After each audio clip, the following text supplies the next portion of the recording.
welcome. Thank you so much for coming. We have a charge of talking about the next decade for your industry.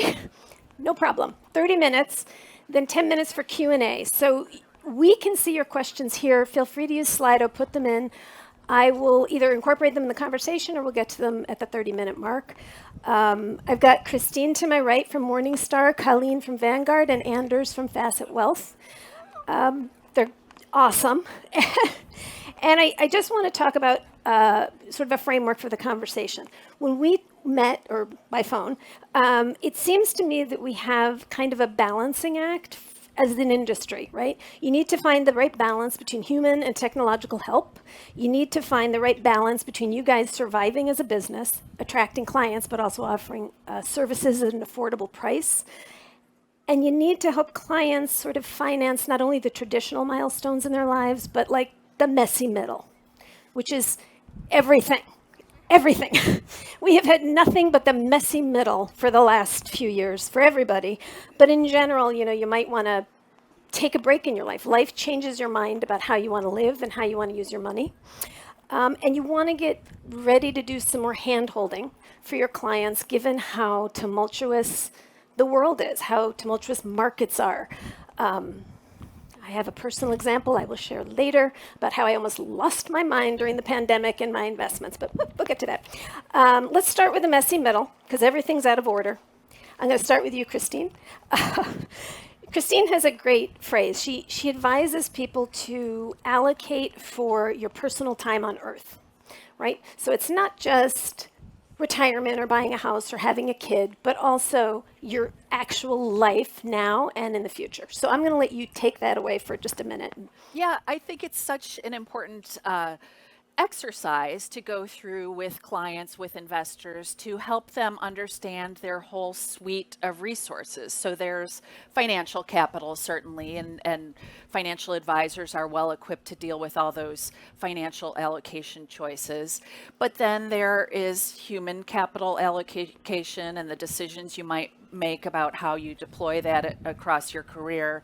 And then I would say sort of at the tippy top would be your time on Earth allocation, because you have this incredibly finite resource, your life, the time, the hours that you have, and how do you deploy that? And I think the interesting thing is that sometimes the right time on Earth allocation decision might be at cross purposes with the right financial allocation decision. So I love this whole life planning movement where advisors are really thinking about the client in that very holistic way. I'm happy to see energy around that area.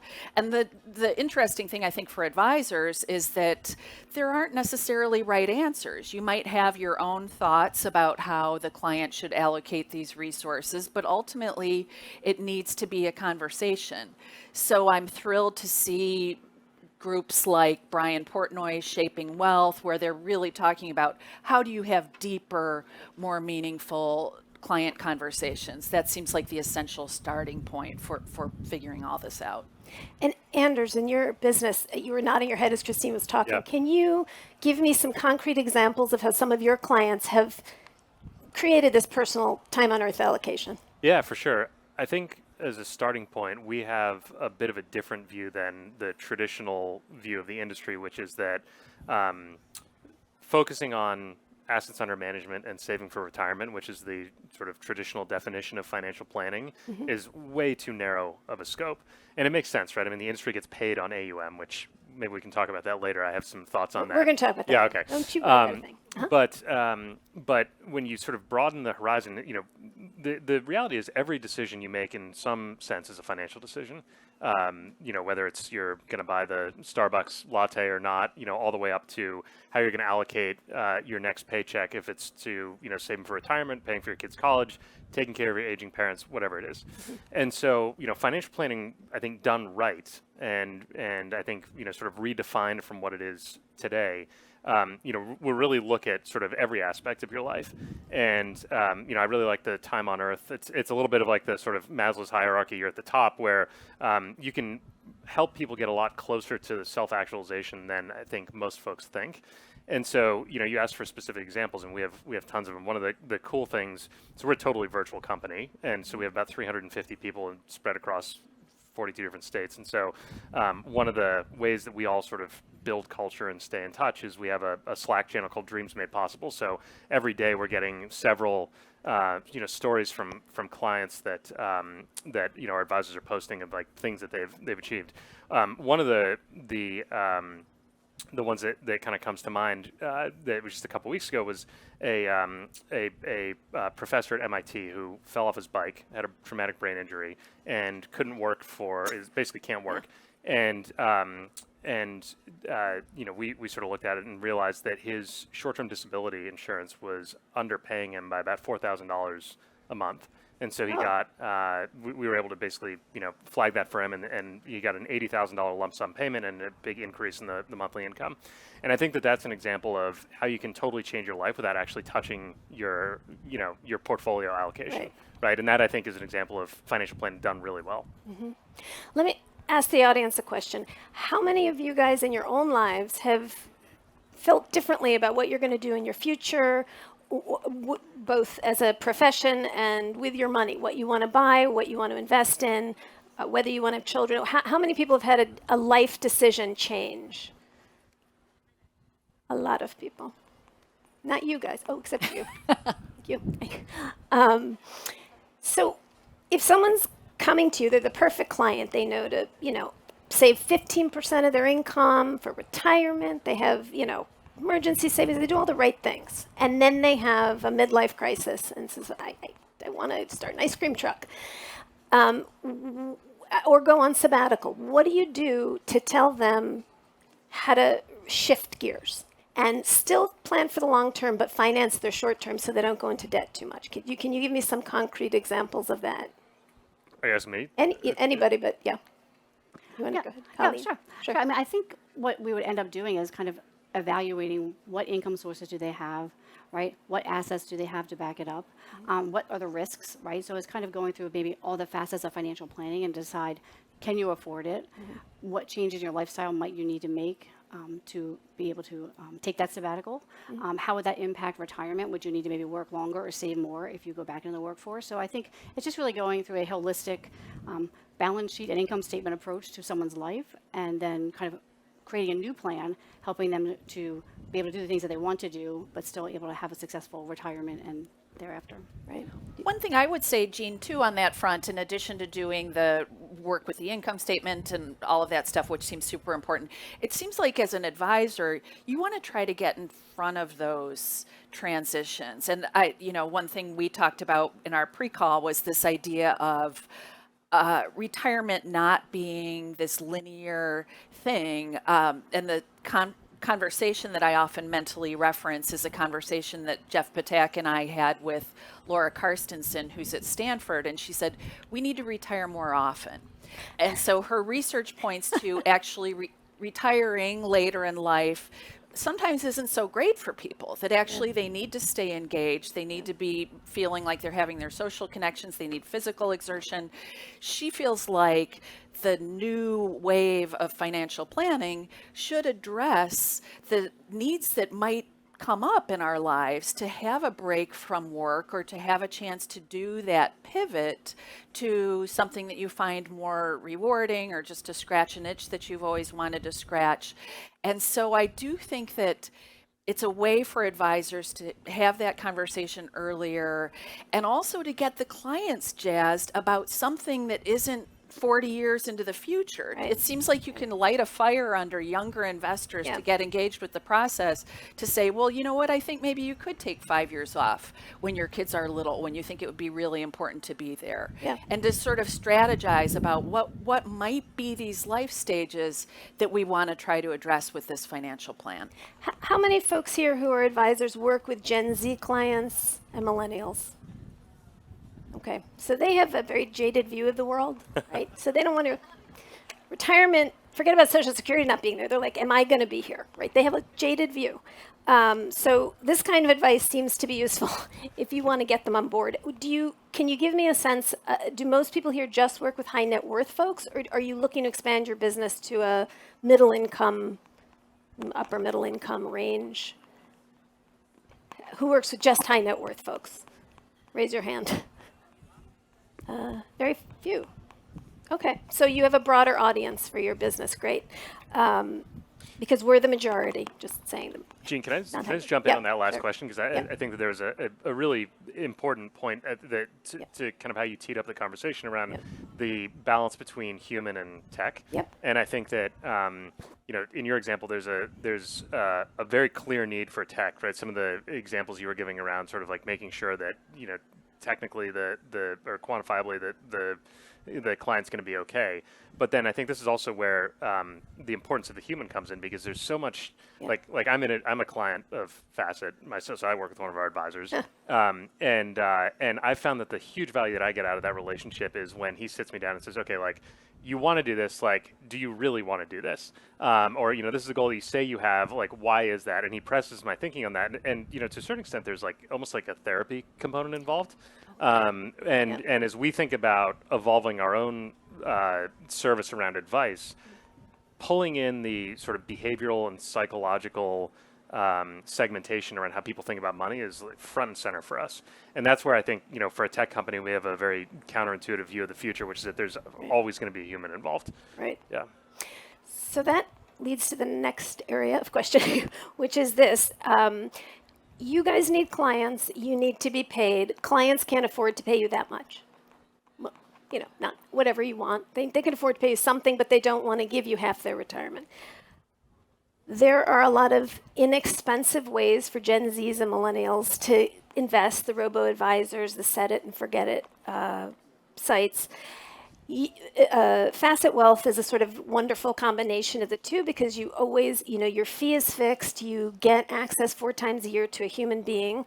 I don't know if you use any robo-advising in the middle. I'll let you talk to that. But for planners who are human, what should they look to in the next decade to incorporate into their business so that they're giving their clients the best of both worlds, the therapy, the wisdom, but also the stuff that you shouldn't waste too much time on because you need to bring in more clients? Yeah. So I think that at like the highest level, no matter what service you're providing, what industry in, you need to align the cost that a client is paying you with the value that you're delivering to them. Mm-hmm. And I think where we are right now is at this turning point where, sure, if you go back to the 80s or early 90s, advisors actually did add value through managing money, or that was sort of the value prop anyways. Yeah. And I think if an advisor comes to you today and says, the biggest value that I'm going to add is by beating the market, you should run the other way. It's so commoditized, and the edge that any individual advisor can get, I think it just doesn't exist. And so therefore you have to question yourself, what are you actually providing from a service standpoint? Mm-hmm. And it is what we just talked about. It's the sort of looking at every aspect of your financial life. It's acting as a therapist or a psychologist or a behavioral scientist around how you as an individual interact with money and your finances. And so then if you say that, okay, well, it's really professional service, like you should be very clear on, you're paying for time and expertise, and you should charge accordingly. And so I think that, advisors that go through the exercise of defining what the value is they're actually doing and then aligning their pricing structure with that makes, that's sort of the sustainable and survivable business model. And I think that, I've been fairly outspoken on this, but my view is that 10 years from now, less than 50% of retail financial services clients will pay an AUM-based fee. We'll pay an AUM-based fee. I think less than 50%. I think the world is moving away from that. I think we're all here because we believe in efficient markets, and we'll get there eventually. I know, Colleen, you have thoughts on how a planner can, in terms of metrics, prove their value. So it's one thing for a planner to tell me, yes, you lost a lot of money the first half of this year, but you lost less than you would have because I made sure you stayed in bonds. Okay. But going forward, in addition to the therapy, which is always expensive, how else do you think that planners need to show their clients what they're doing for them, that they would have been worse off had they not come to them? Yeah, I think we try to incorporate remember when conversations. So we try to work with our clients to say, think about when you called me and you're worried about the volatility in the stock or bond market, and you maybe wanted to abandon your plan, right? The value that advisors add at this time doesn't show up on any statement. So if I'll just walk you through an example, say from COVID, it's 100% cherry picking. So bear with me, but if you had a 50% stock, 50% bond portfolio client, they called you on March 23rd of 2020, right, which is the bottom of the market, and they said, I can't stand the volatility anymore. I don't know where the markets are going. I want to bail and go to 100% bonds or go to 100% cash. You could kind of let the dust settle, and then through 6:30 this year, you would be able to have a remember when conversation. Remember when you called me? Remember when we decided to stay the course, even though it didn't feel good? Through 6:30 of this year, the 50% stock, 50% bond portfolio is up 4%. If we would have bailed at that time and went to 100% bonds, your portfolio would be down 22%. If we went to 100% cash, it would be down 17%. That's years worth of fees, right? So that is a lot of value from dollars and percents that you're adding for your clients.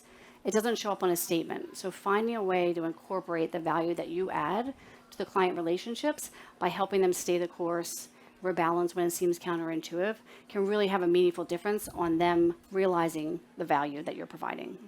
I have an embarrassing confession about that.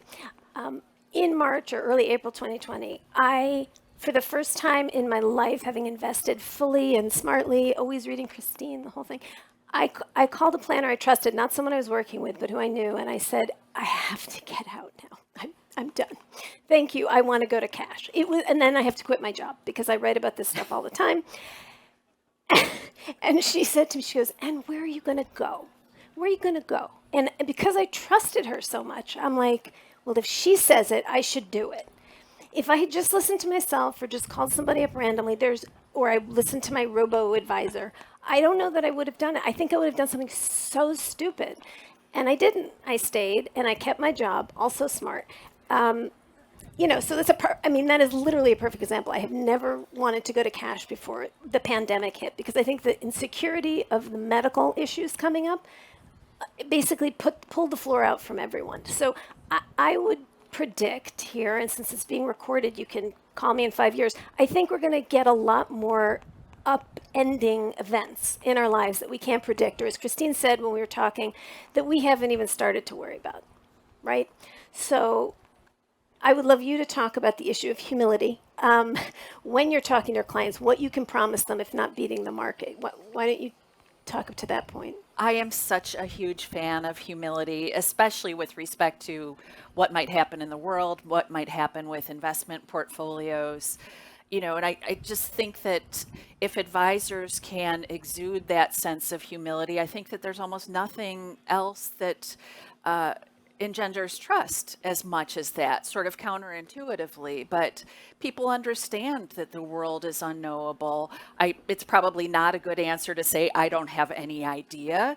But I do think that, you can say, I don't really know what's going to happen, but we want to express humility in all the ways that we can. And, a key way obviously would be to diversify across asset classes that have different performance patterns, diversify your purchases if you are in acquisition mode, spread them out over a long time horizon, and tell the client that that is why you are taking the approach that you are, because there are things that we don't know about what might happen in the future, and the thing that we should be really worried about, we probably have never dreamed about. And so it's, I think, just a great approach to bring into those client conversations.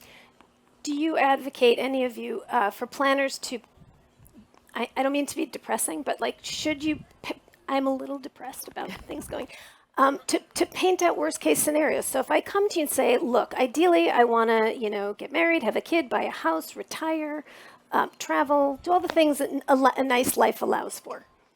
I don't want to get an illness. I don't want to have traumatic brain injury, not interested, don't want to be fired, don't want to do any of these things. Do you recommend kind of a parallel plan to the perfect plan to say, if any of these things happen, here's what we're going to do for you? Is that a good idea? I know it's more work for the planners, but is that a way to build trust with the client.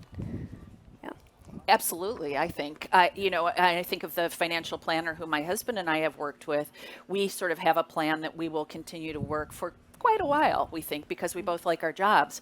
But she went ahead and troubleshot, well, if you're not able to continue with that plan, here are some trade-offs that might have to come into play. That maybe the second home that you want to buy may not be doable. Whatever. She walked us through some of the scenarios that could come into play, and certainly for older adults, it seems that Yeah. those conversations are absolutely essential, because you hear from so many older adults who say, my plan is to keep working. And of course, that provides a huge save from a financial standpoint. But when we look at the data, there tends to be a disconnect between stated retirement date and actual retirement date, where people retire sooner than they expected that they would. Yeah, it strikes me as hope is not a strategy. It's how that goes. You were going to say something, Andrew. Yeah, no, I was going to say 100% that's the right way to approach it. We have a very simple planning framework, which is save, invest, protect, and Save, invest, protect. Yeah, and basically the saving piece is start with an emergency fund, or we have a lot of clients that come to us with a lot of debt. And so first thing is you pay down the debt, and we have a waterfall. We have a bunch of different sort of ways to look at it depending on the client situation. And then you want to move from saving to investing, and then you want to make sure that we're protecting against any downside, whether that's like a crazy event that happens in your life, or a market correction, or a once in a lifetime, hopefully, pandemic. So there's sort of a continuum there where I think if you're doing your job well and you sort of hit all those points, then you're sort of maximizing upside. And I use the upside not in the sort of monetary sense, but like life achievement sense, while minimizing downside risk. A professional question for folks here. You employ a few hundred certified financial planners, is that correct? Yeah, just over 100. So, and this might be my ignorance, but for people who have independent businesses, in the next 10 years, do you see a lot of CFPs becoming employees of companies like yours if they go to a subscription-based service, or contractors if you don't hire them full-time? Is that a shift you're seeing in the industry? I think it depends. I think that there's about 90,000 CFPs in the country. And I think that if you sort of segment them out, there are a lot of different flavors of CFP. I think that you have some that are founders of independent firms that are rainmakers in their own right, that want to go and build a business, and they just happen to be financial planners, but they're really entrepreneurs. I think that you have folks that that get in the industry to really help people. They're less financially motivated. They're more sort of mission oriented, and those are the folks that we tend to attract. We don't give a ton of autonomy in our planning process and client experience to our planners. Like, we have a fairly prescribed way of we have a view of sort of what's best for our target client and how to best service them. And the planner is a key component, but there's also technology, there's content, there's community, there's a few different pillars of the client experience. And so it does take a specific type of planner and sort of planner mindset to fit in well with what we're doing. So I don't know if I would say that there's a trend towards one or the other, but I think that if you look across the entire population of planners, there's definitely some different segments out there. Do you have thoughts on that? Are you in touch with the community that way? No. Not really, but I love the characterization of the different segments. One model I have not heard advanced in this conversation is hourly, which is how I pay for financial advice, and I'm smart enough to know I'm not necessarily indicative of the general population. But I think the broader theme of people's planning needs being very episodic probably holds true, that if I wanted ongoing portfolio management, that it would make sense for me to pay for it in that way. But the time that I have to put into the financial planning process to be a willing and able participant is very episodic and event driven, sort of based on what we have going on in our lives. So I hear less about hourly advice, but I am a fan personally. The firm that my husband and I use, I believe, is the largest hourly financial planning practice in the U.S. And so I wouldn't write off that business model. I think that for certain investors, certain types of people, it can make a world of sense. In terms of, again, we were speaking before this panel about the frustration for advisors about not getting enough holistic information about their clients financially, not just how do I feel today, but where else am I invested? Where's my spouse invested? Am I in line for an inheritance? All of those things. How do you recommend planners? Because it's a lot of work for the client. I mean, if you're going episodically for one thing, you don't have to be so comprehensive in the information you give, or do you? You do actually, and that surprised me. But the firm that we work with said, "Oh, the specific problem was related to a very specific silo of our portfolio." Yeah. But the advice was for us to give you good advice about this. We actually need it all. So it was a huge data entry headache. Their business model sort of offloads that onto the client. It makes it cheaper for you as a client because you're doing a lot of that work. Right. But it is a pain. Right. So, yeah. In terms of information security, the thing that has always turned me off to something like that is, nope, I don't want to give you everything I've got in one place in case your system is hacked. So what kind of assurances can advisors give their clients? And you can feel free to use names if you can recommend them because you are a fintech and you are really responsible to make sure your client's information stays safe. That I'd say is the number one existential thing I live in fear of is getting hacked, because that can be the end of a consumer-facing company, right? Especially if you have things like social security numbers and account number. I mean, that's a big concern. We have a cybersecurity team in house that we run phishing tests on our advisors all the time. We run penetration tests on our technology all the time. So we're doing everything we can, but it's it really is like a kind of a war game where it's like the hackers get more sophisticated, we got to get more sophisticated, and so on and so forth. So, that is a reality of the world we live in, and I think it's not unique to financial services. It's certainly probably more pronounced because we're that much closer to the money, right? And we see unbelievably sophisticated attempts that come our way. And people posing as clients and having a lot of information, especially when a client's data is compromised somewhere else. That's it's really difficult. But I think that one of the huge values that clients get out of giving you all their information is having it organized in one place. And I think that this idea of being the sort of financial hub that is closest to the client and has a broad look at all of their financial life in one place is an incredible value add that's very, very difficult to do today, or very rare to see done today. But I think it is tremendous, tremendous value. And I think the more you can kind of show that up front, the easier it is to capture that data. I want to talk a little bit about allocations. 60-40, it's not your father's 60-40 anymore. But what is the right balance going forward? Given what we know about markets of late, the entry of crypto as an asset class, bonds disappointing in many respects. What would you recommend going forward if you get a new client and they want to be, they'll take some risk, they're young enough to take some risk, but the 60-40 stocks to bonds allocation just doesn't seem to feel good anymore. Am I wrong about that? Yeah. I mean, I would say, especially for younger investors, right, 60% equity is probably too conservative. So I think it's figuring out what your goals are, what your risk tolerance is, what the time horizon is, right? They could be working for 30 or 40 years. So if they have a significant loss in equities, they can withstand that. So I think it's really just kind of learning the client's goals and objectives and aligning the risk and rewards with that. That's kind of how I would approach it. Do you want to weigh in? No. Well, I tend to believe that a vanilla portfolio is still the right answer.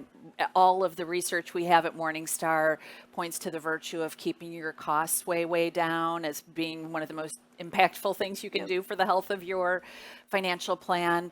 I do like the idea of globally diversifying. I think it's been easy for investors to underrate the non-US piece, and we've been evangelizing about being globally diversified, and it really has not delivered. But I think keeping the faith in non-US assets makes a lot of sense. I'm a big evangelist of this bucket strategy for in-retirement decumulation. It's not my view that any retiree should not have had a dedicated cash allocation in his or her portfolio. If they're drawing from that portfolio, they need liquid assets, and the securest place for them to hold those liquid assets, never mind inflation, Right. would be holding a dedicated cash allocation. So I think globally diversified, some balanced long-term investment portfolio and cash is the way to go. And then I also think believe that being thoughtful about within that fixed income allocation, don't just hold total bond market index. That if you're in drawdown mode, hold short-term bonds, hold tips, certainly as a component of your fixed income portfolio. And in terms of drawdown strategy, just like with the 60-40, the 4% withdrawal rule, how are we feeling about that now? Good, bad, otherwise? Yeah. We would advocate for a total return approach and use dynamic spending. So basically adjust your spending each year and limit year-over-year spending in real spending. So it's kind of like take a percent of the portfolio and apply a ceiling and a floor going forward. So if the market's up by 10%, maybe limit your increase in spending to around 5%. And if the market's down by 10%, reduce spending by only 2.5%. And what we have found is that if your clients can have more flexible downside and cut spending when the markets aren't doing well, they could actually spend 4 to 4.5%, right? The problem with the 4% rule is it ignores the markets entirely, and it causes you to have a more conservative starting point. So, taking a more dynamic approach actually allows them to spend more. Right, but the first year people enter retirement, what is your recommendation for the drawdown, off of which then you will be basing? Right, so if it's a 30-year horizon with a 50-50 portfolio, right, because time horizon and asset allocation does make a difference, they could spend about 4.5%, as long as they're employing that dynamic spending. So they're saying, if the markets are down, I can reduce spending. If the markets are up, I won't increase my spending by 10% from the prior year. So that dynamic approach allows them to still start out with a 4 to 4.5% spending. Our research really corroborated the value of those dynamic approaches in terms of enlarging starting withdrawals, but also enlarging lifetime withdrawals. We tested all different sorts of approaches. The interesting thing was that the dynamic approaches do prompt you to consume more of your portfolio on an ongoing basis. So I think that's an important discussion for advisors to have that conversation with clients about, well, what's your intention here? Is your intention to have something left over? Have you insured against long-term care risk? So the dynamic consumption methods will lead them to consume perhaps their whole portfolio. That may or may not be what the client wants. Yeah. Right. And for retirees, I know you said your oldest client is 96. In fact, his first client was 96. It's a fintech, just pointing that out. That's a funny story. Yeah. We built this whole platform and spent a year building it, and then like first client out of the gate was 92 at the time, 92 years old, and we were like, what have we done?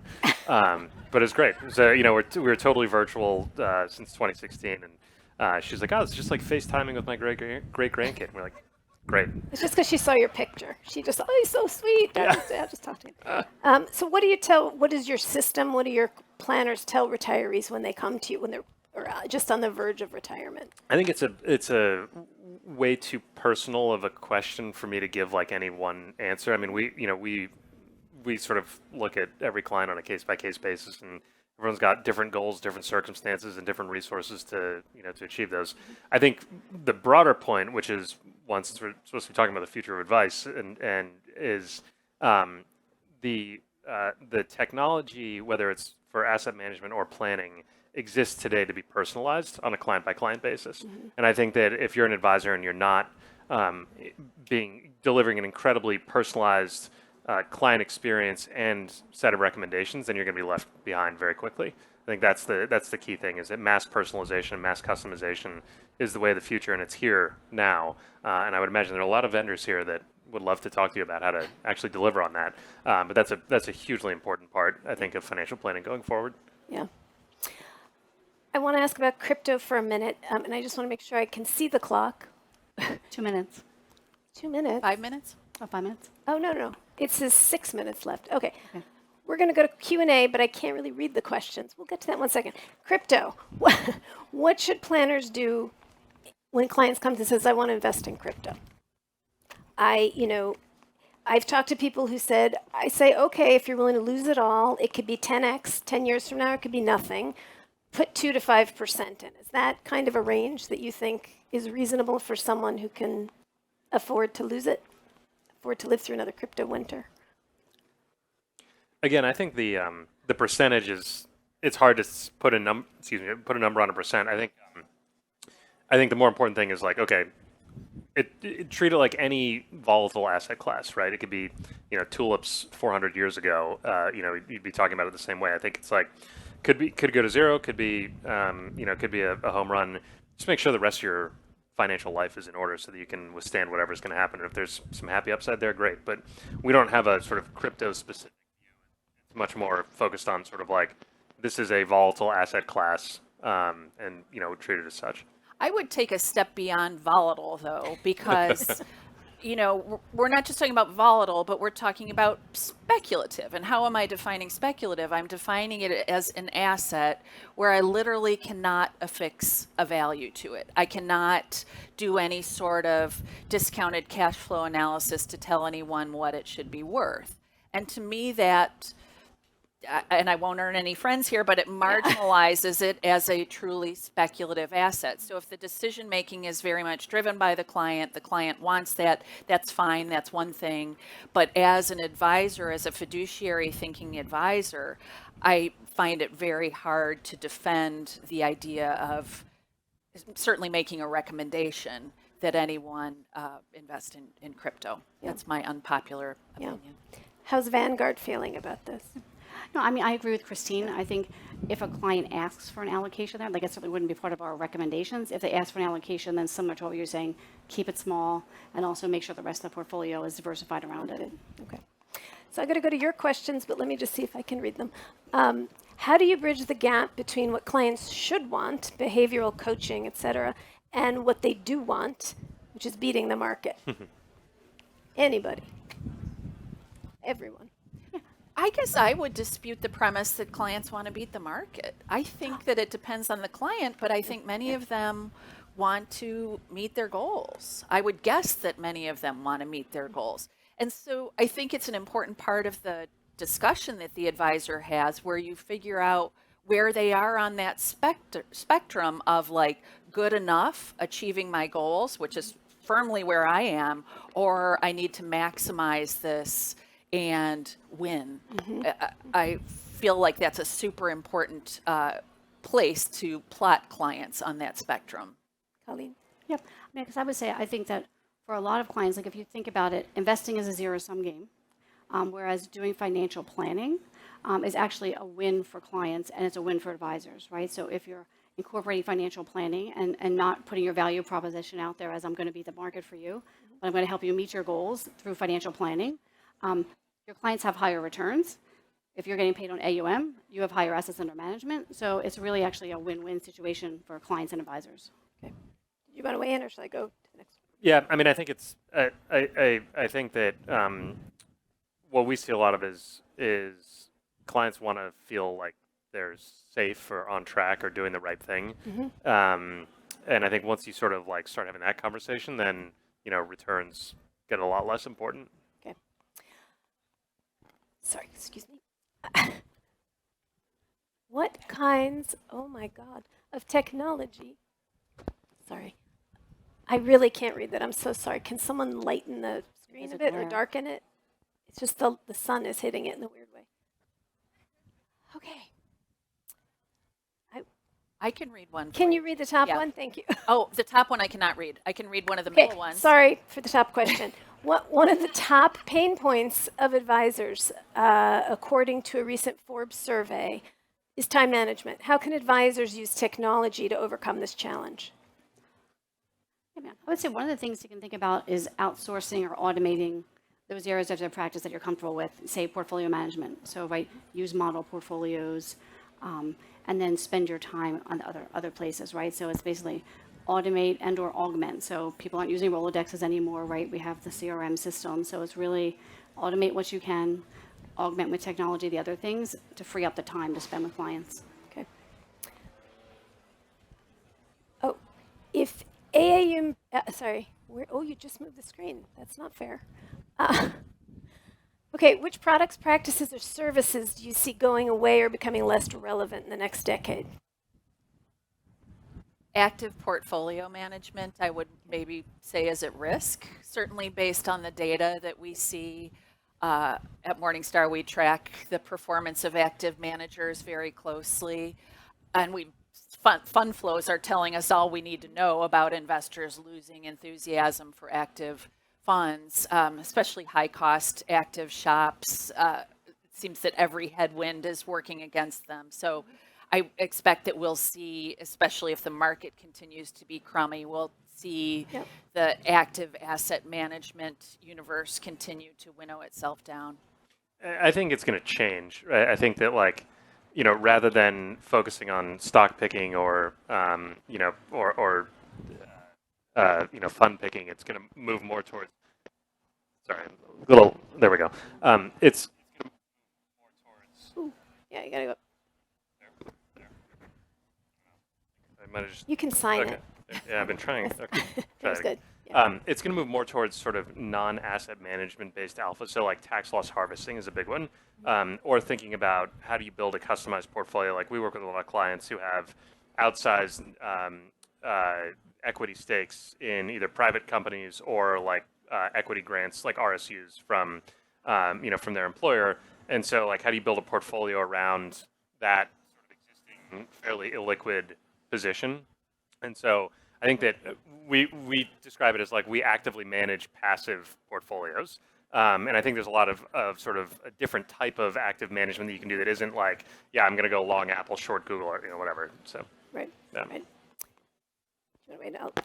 Okay, are we down? We're down to nothing. Or is this? I can't see if it says 10 minutes We're or is it done. a minute. No, I think we're done. They're giving us Yeah. the Thank you very much. Sorry. Thank you guys so much.